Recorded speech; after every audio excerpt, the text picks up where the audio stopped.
The Signal group texting about war plans, that scandal is also continuing to blow up, even though they keep trying to pretend either it didn't happen or it's over now. The Wall Street Journal reporting this weekend that this apparently was not the first time that Trump National Security Advisor Michael Waltz had convened a group of Trump cabinet officials in a group chat on this commercial texting app.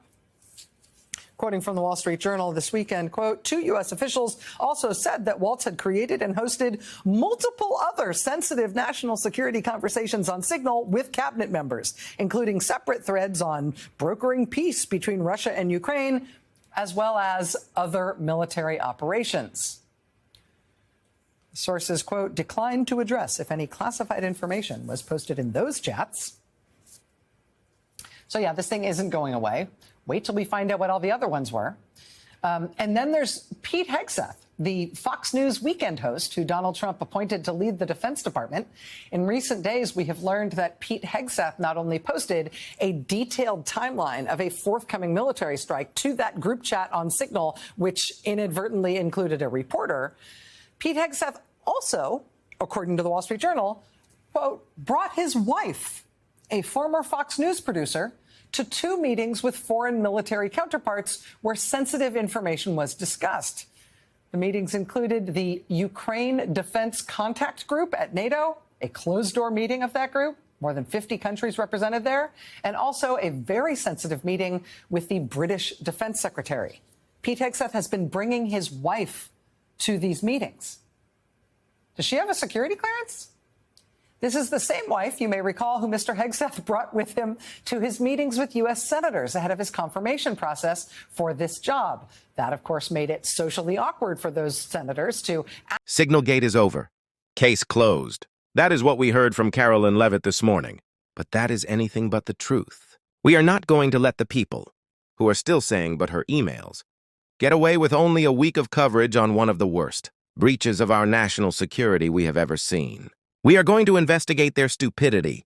We are going to call out how dangerous and unqualified they are.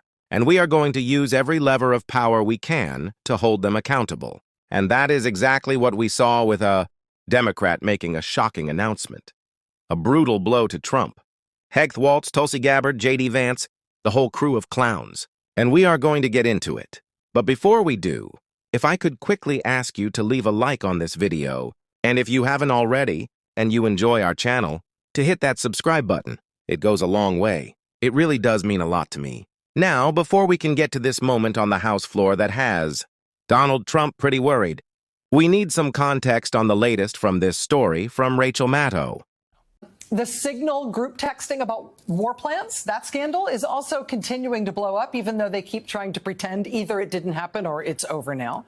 The Wall Street Journal reporting this weekend that this apparently was not the first time that Trump National Security Advisor Michael Waltz had convened a group of Trump cabinet officials in a group chat on this commercial texting app. Quoting from the Wall Street Journal this weekend, quote, two U.S. officials also said that Waltz had created and hosted multiple other sensitive national security conversations on Signal with cabinet members, including separate threads on brokering peace between Russia and Ukraine, as well as other military operations. Sources, quote, declined to address if any classified information was posted in those chats. So, yeah, this thing isn't going away.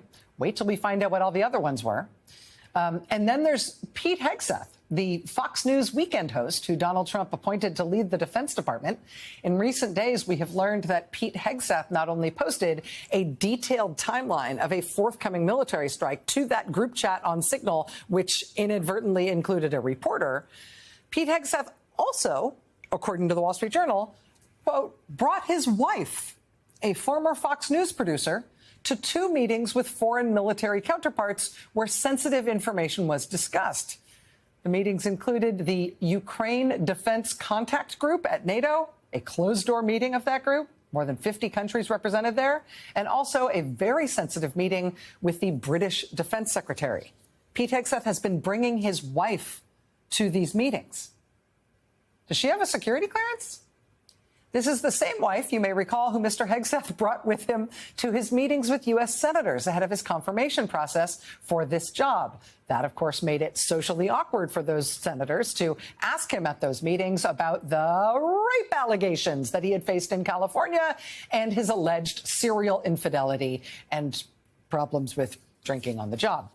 He has denied the rape allegations in California, and, of course, he was never charged in conjunction with those allegations.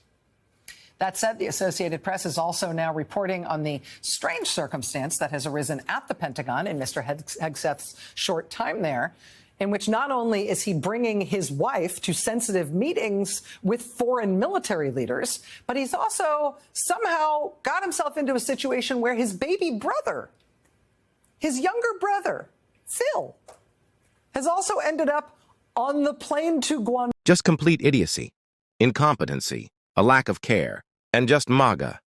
DEI is spread all throughout this administration. That is why we are not going to let Carolyn Levitt say that the case is closed and that they're just moving on. We need a further investigation of what happened. Not just to hold people accountable and have them lose their jobs, but face criminal charges that they deserve for breaking our laws. And that is exactly what a Democratic Congresswoman took to the House floor to announce an investigation in this clip right here. Mr. Speaker, I rise with deep shock, concern, and outrage at the carelessness of the Trump administration in disclosing highly sensitive operational military plans on a commercial chat platform that included a reporter. Without a doubt, this reckless incompetence put our service women and men in danger. Last week, I received a call from a constituent whose son is deployed abroad in the region. His son's mission was personally put at risk by the very same people charged with safeguarding our armed forces who put their lives on the line for us. This Arizona father and his son sacrificed for our country, and we should all be ashamed that this is how their service is repaid. The Trump administration officials who set up and participated in this Signal chat debacle should have taken responsibility for their egregious mistake and instantly offered their resignation for having violated the law, contravened common sense, and put American troops in harm's way. Let me put it this way. Not only did the National Security Advisor set up an illegal, unsecured chat with the Secretary of Defense, the CIA Director, the Vice President, and others to discuss highly sensitive and imminent attack plans, but they also bungled their way into adding a random person into the chat. We should not be surprised in the slightest that the Trump administration treats our nation's secrets this way. This is the same man, after all, who had our nuclear code sitting in his bathroom in Mar-a-Lago. The way that the administration has handled this entire calamity has been equally as dangerous. Secretary of Defense Hegseth straight up lied. He said there was no classified information on the chat, that he didn't share attack plans, that no troops were put in harm's way. And then there's our Director of National Intelligence, who is supposedly our nation's most trusted, meticulous secret keeper, who went before the Senate to mislead, evade, and perjure herself. What a truly disgraceful episode. This is not a partisan issue. In fact, both the chair and ranking member of the Senate Armed Service Committee, in a bipartisan manner, requested that the Pentagon investigate the use of the Signal app to share classified information.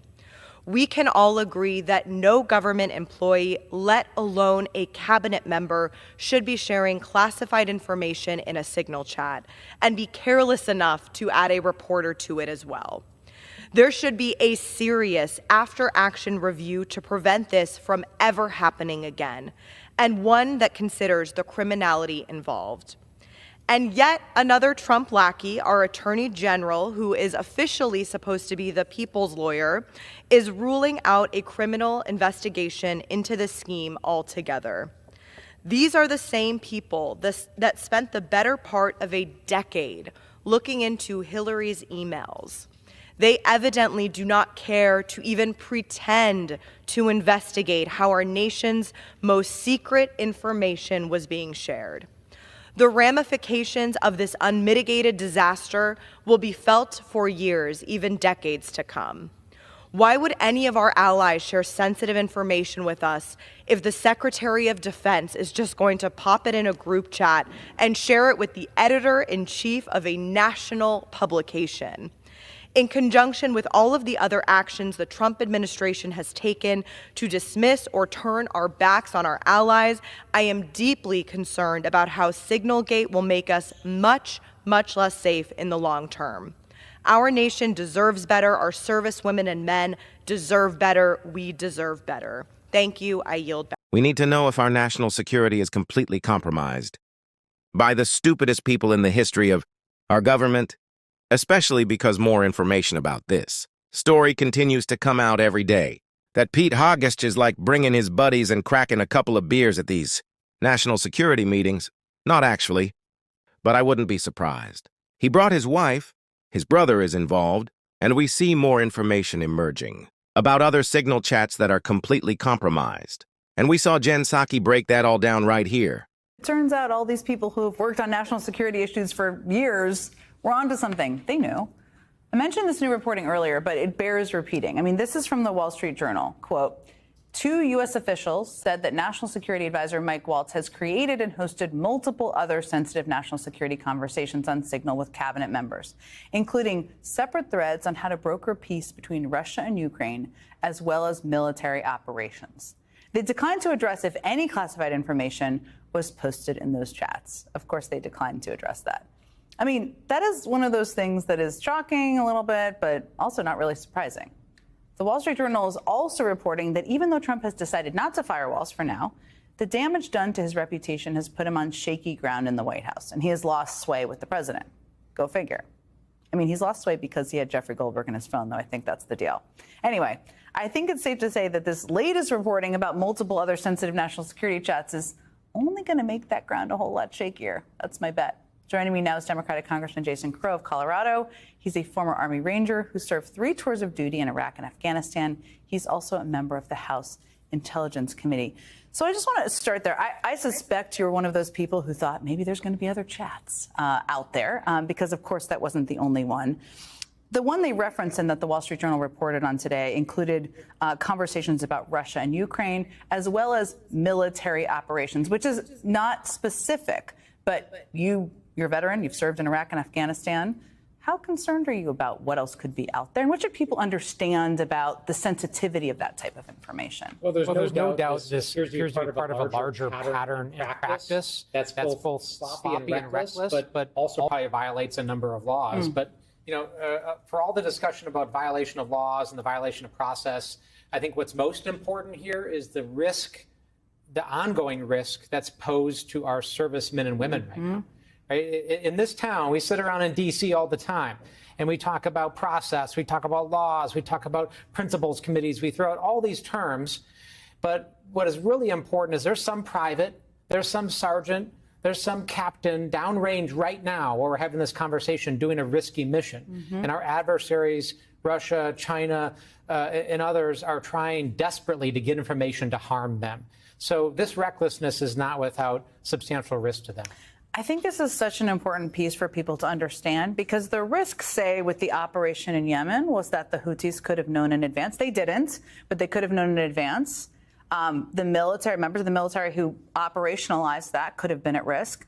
When it relates to Russia and Ukraine, who knows what that means? But if there were chats about Ukraine military equipment or operations or locations, all of this puts the people who are participating in it at risk. Is there more people should understand about that as somebody who's done these missions? We don't know. First of all, let's talk about the Houthis. A lot of discussion about that. Yeah. Right? I think sometimes people have this impression that, oh, this is a bunch of guys with AK-47s rolling around the back of pickup trucks.